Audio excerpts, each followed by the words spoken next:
Hello and welcome. My name's Ken. My goal is to unite different YouTube niches into one channel and hopes to inspire you to learn something new.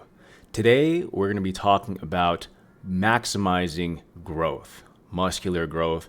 How much should we be doing collectively to push the envelope of maximizing gains in a world where we're trying to chase gains for either yourself, social status, or to compete?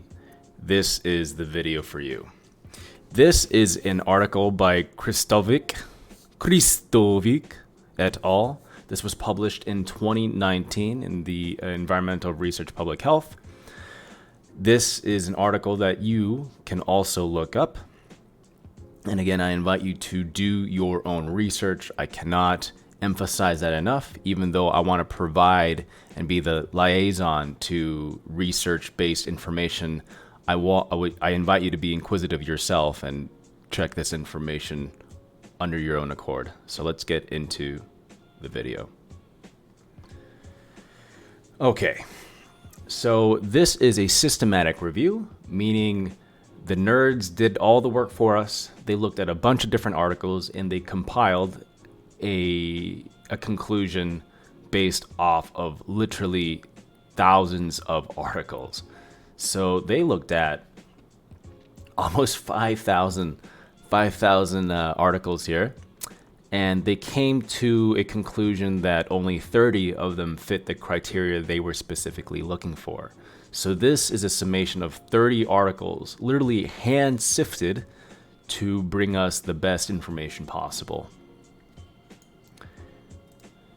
When it comes to looking at research, though, especially when it comes to exercise paradigms and training techniques, we have to really consider the status of the individual. Were they trained or were they, untrained? Were they females or were they male? Were they recreational athletes or were they trained athletes? And this literally all different types of the population, trained, majority of them trained, some of them not even disclosed, some untrained, some females, some males, and they did a multitude of different exercises. Bench press, back squat, shoulder press, bench press, knee extension, back squat, calf press, leg press, preacher curls, supine elbow extensions, unilateral knee extensions, bilateral knee extensions, bicep curls, dumbbell curls. So literally most of the big lifts, because curls are the biggest lifts in our toolbox in it, tricep push downs, bench pull, bench press, deadlift, a little bit of deadlift here, bent over row. You can go on and on and on. They looked at a decent library of exercises, tried and true exercises that a lot of us do in our own programming. And what they found, I'm going to go to the conclusion here.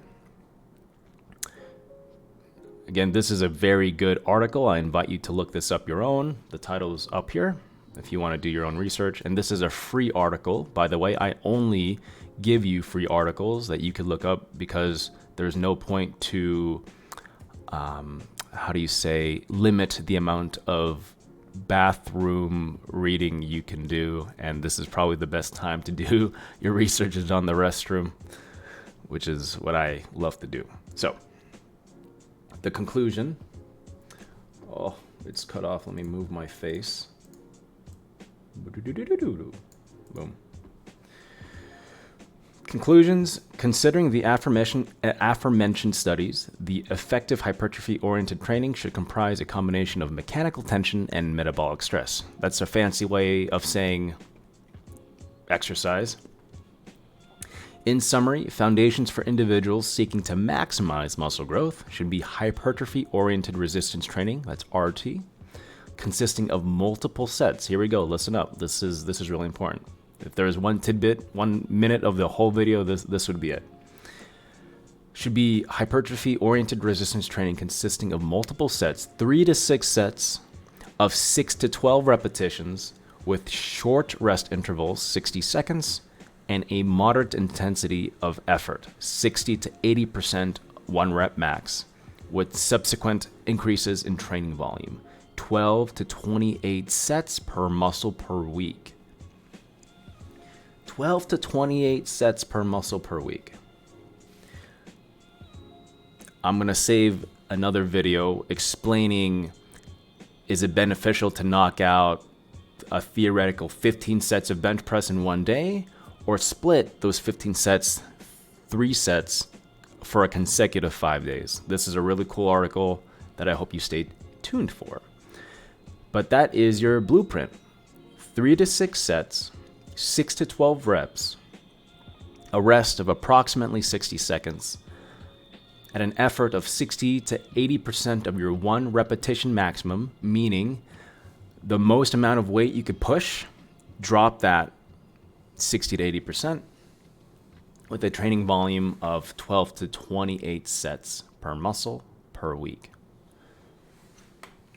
The thing with your rest intervals, some people blossom with 30 seconds of rest. Some people take anywhere from 2 to 5 minutes of rest.